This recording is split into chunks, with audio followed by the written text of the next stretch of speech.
Hotel Echo Lima Lima Oscar. It is a good evening from Southeast London, England, from your host, your guy himself, the one and only and truly DLG repping. My goodness, what a weekend and what a great game at Villa Park. This is your host, your guy himself, the one and only and truly DLG repping. Otherwise short for Dele London Guna, space, Romeo Echo Papa Papa Indigo November. Or should I say, good morning to you guys. I don't know whether you are having breakfast, you're in the shower, you just come out of the shower, finishing what you're doing, or allow me to say good afternoon to you guys, whether you are just coming back from work, or you're taking your pet dog for a walk, or you're in the beach sunbathing, wherever you're living around the world, or allow me to say good night and rest well. Right, this is another match review from Villa Park, which finished Aston Villa 2, Arsenal 4. What a great game. First 20 minutes, crazy.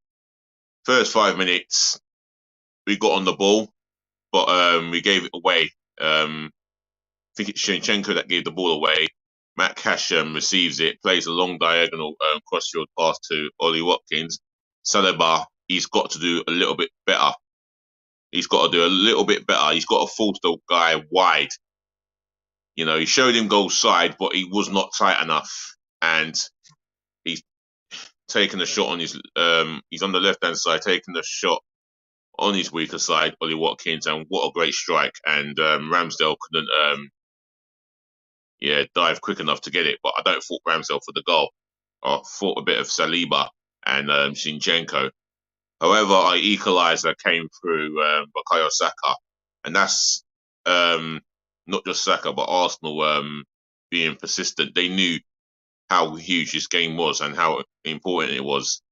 And for me, cross comes in, it gets headed out, and Bukayo Saka hits it first time, roof of the net. What a brilliant strike. On the right-hand side of the penalty area, he's hit it first time, roof of the net, top bins, 1-1. And then, well, Arsenal looked like they were in the ascendancy. However, to Villa's credit, they got back into the game and they got back in. They took the lead again. You know, Ben White getting done by the overlap. By the time he reacts, the crossfield pass goes. The winger crosses it, cuts it back to Rendia. I think Rendia tees up Coutinho, who's given the eyes to Ramsdale, and Ramsdale's gone to his left. He's dived to his left, and the ball's ended up on his right into the bottom corner. I thought, wow, good goal. But from Arsenal's point of view, more bad defending. Before I carry on with my match preview, I want you guys to show me love, joy, and respect, and smash the thumbs up like button. Yeah, hit the thumbs up like for me. Yeah, in abundance. Yeah. Please do that. Speaking of love, joy, and respect, yeah, share this channel virally all over the globe, especially to your friends and your relatives, yeah. And if you're watching me for the first time, welcome on board. Just remember to share this channel amongst your friends and your relatives, yeah, and tell them to share it amongst their friends and relatives. On top of that, yeah, your reaction to the game at Villa Park, your opinions about the players, the team, management, your whole analysis, if you want, leave it in the comment section below, where positive feedback lives for life as far as I, DLG repping, is concerned. And on top of that, yeah, the subscribe button for me, yeah. Smash that sub button for me, left, right, and center. Gloriously but passionately, yeah. Let's get to 1,000 subscribers by the beginning of this year to the middle or end of this year.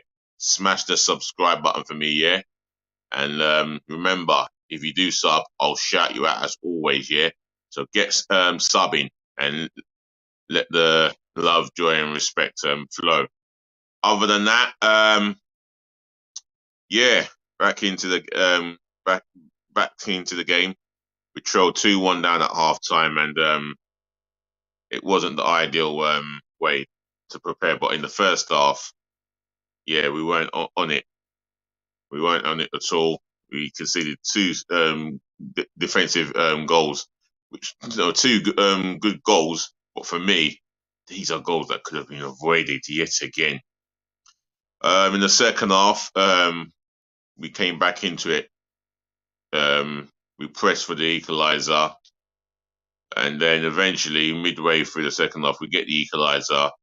Well worked corner, pass back to Zinchenko. He hits it first time, past Emiliano Martinez's near post, 2-2. And, well, it was end to end from there. Both teams were going for the winner. Both teams were not prepared to be content with a point. And, well, Aaron Ramsdale, he made two good saves, especially the second one, where it was a vital save, where Leon Bailey goes inside. He goes on the outside of our defender, and he's unleashed an unstoppable right-footed shot.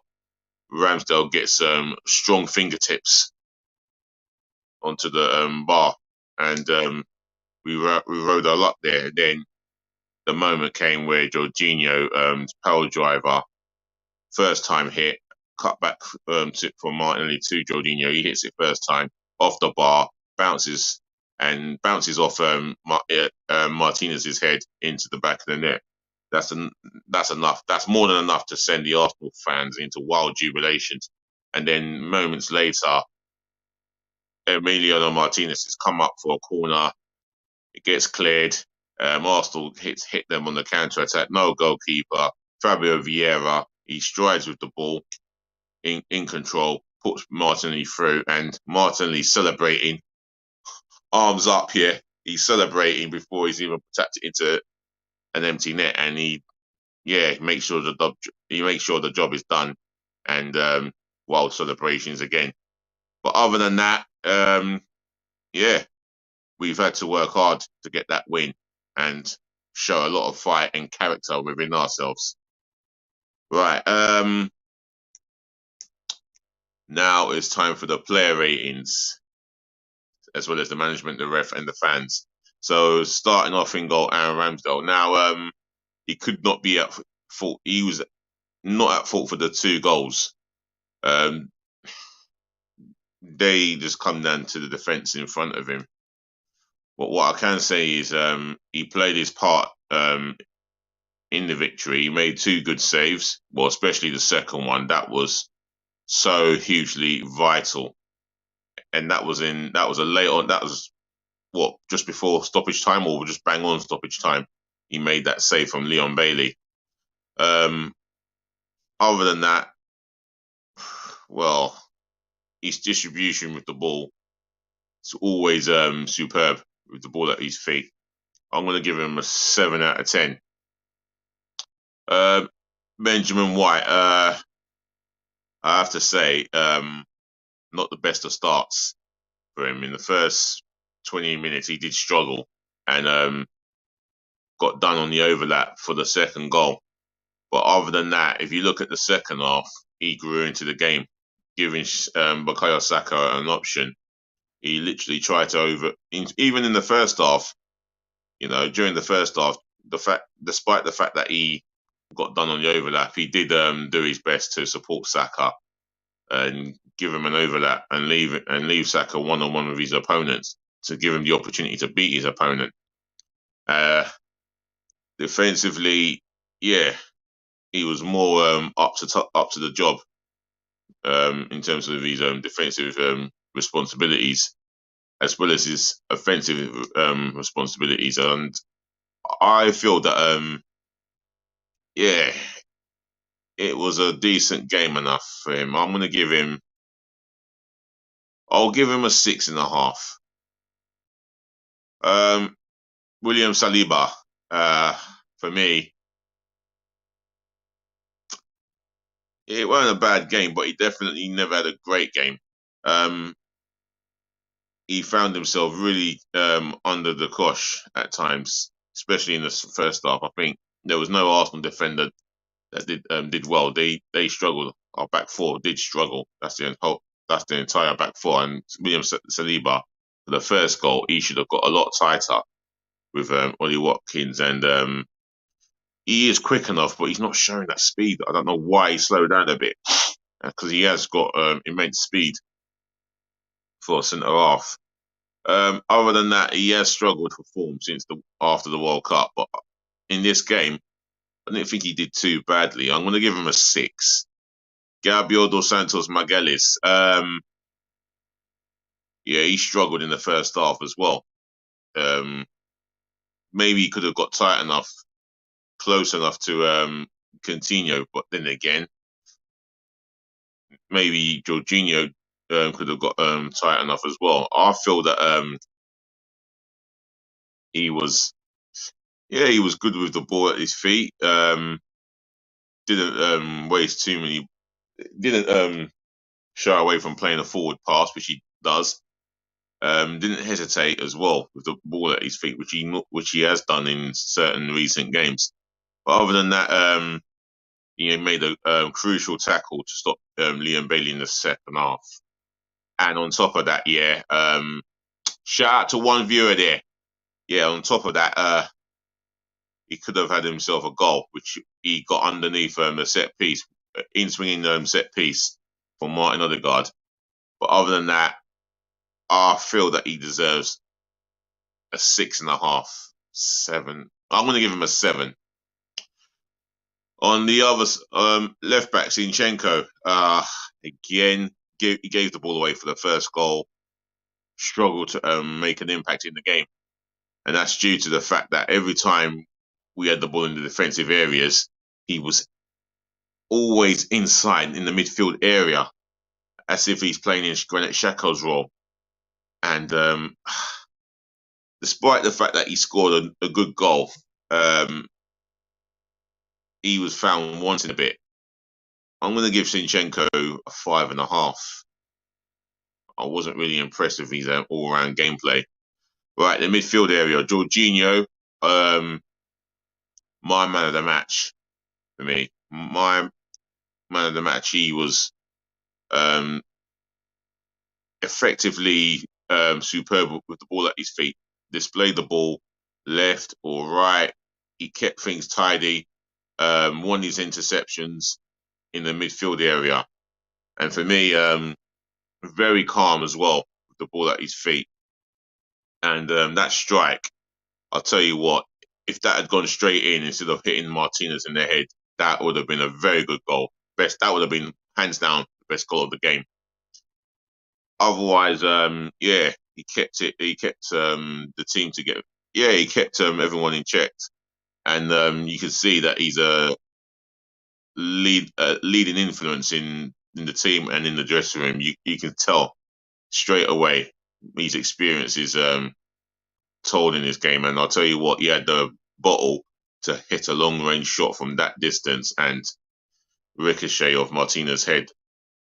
I thought he had a really good game. He posed himself in this fixture as best he could. I'm going to give him an 8.5.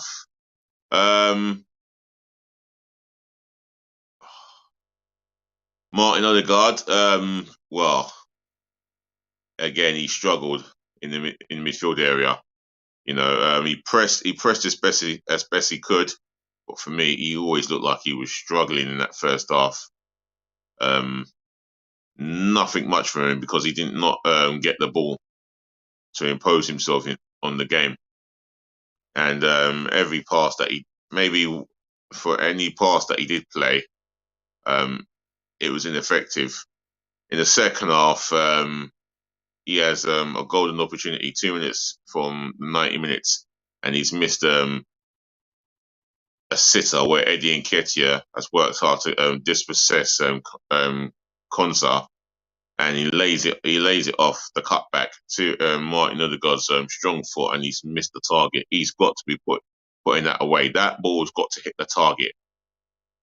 No excuses. But to be fair, it did not affect him. It just spurned him on, and he played assists for Saka, who had a shot straight at Martinez, a right-footed shot that was. That's through Odegaard's assist, and yeah, he just kept going. I'm going to give him a 6.5. Granit Xhaka, awful. 3, just not good enough. Just not acceptable for what we require from Granit Xhaka. I get that his energy levels were low. I get that, but his all-round performance was just not good enough for me.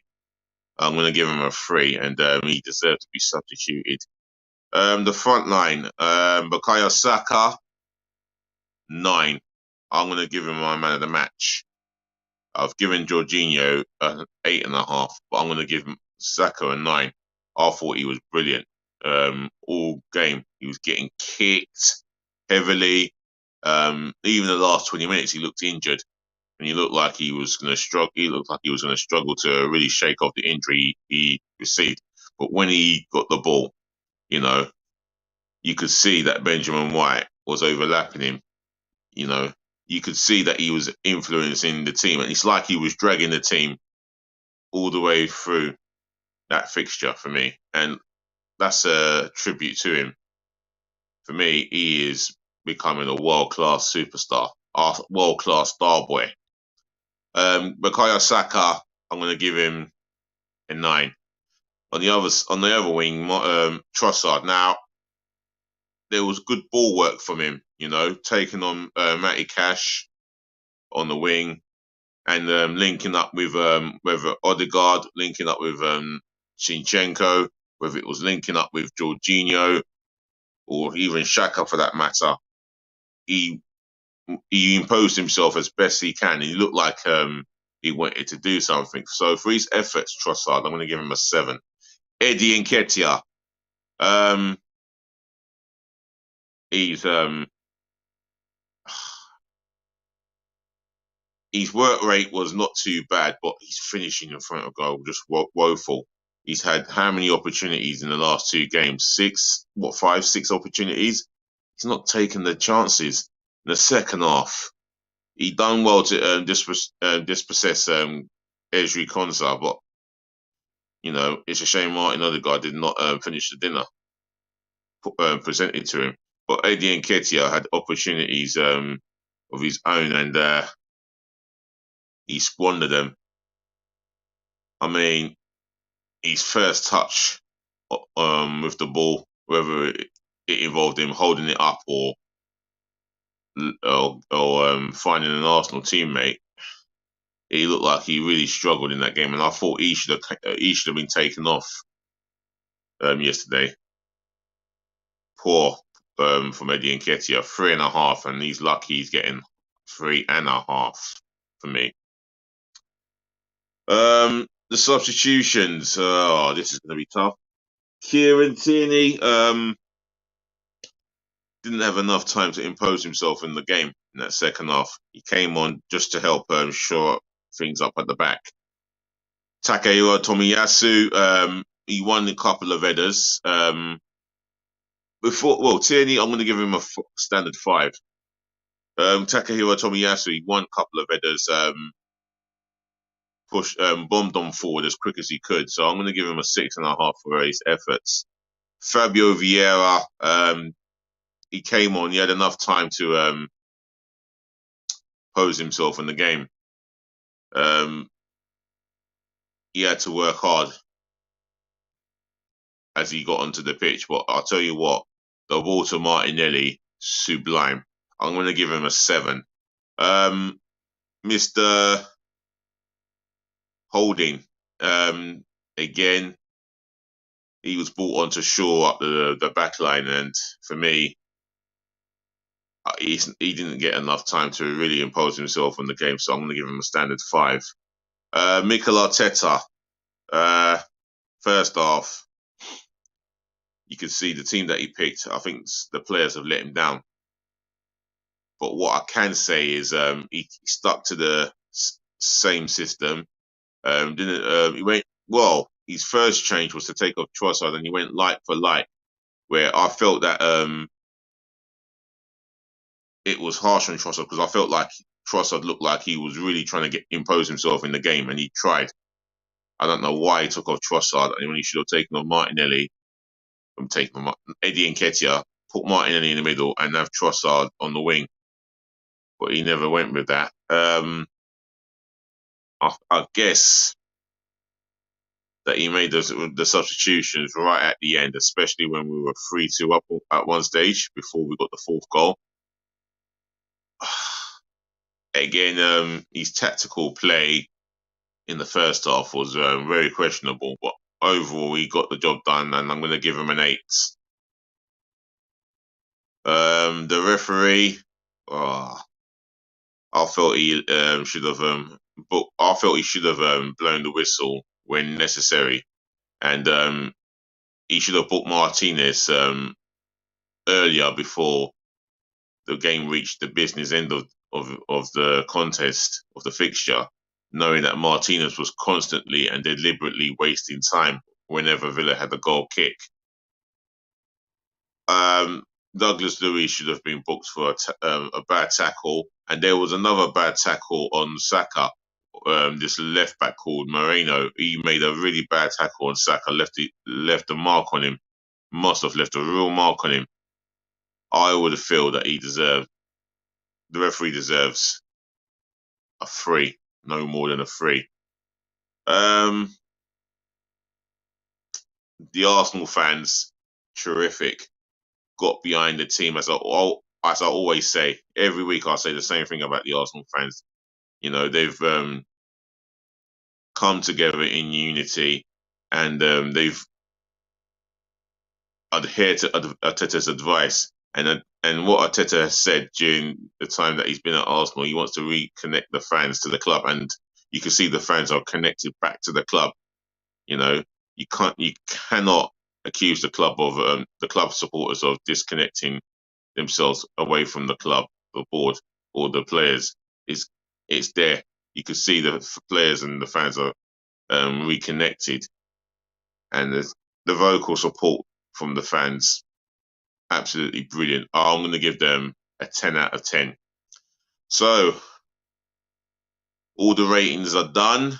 And again, once again, what a marvelous pleasure to do this match review with player ratings, as well as the management, the ref, and the fans. So once again, ladies and gentlemen, to the boys, to the girls, I thank you for listening. Thank you for tuning in. Thank you for watching and saving the best to last, as you know I always do. Thank you so much for putting up with me. Basically, just look after your friends, do look after your families, and make sure you look after yourselves. More peace, more love, more blessings again, as always. And on top of that, DLG repping. We're going to chat again, yeah? Right. Remember to like, comment, share, and subscribe to the channel. And on top of that, yeah, please always be nice. I do mean be nice.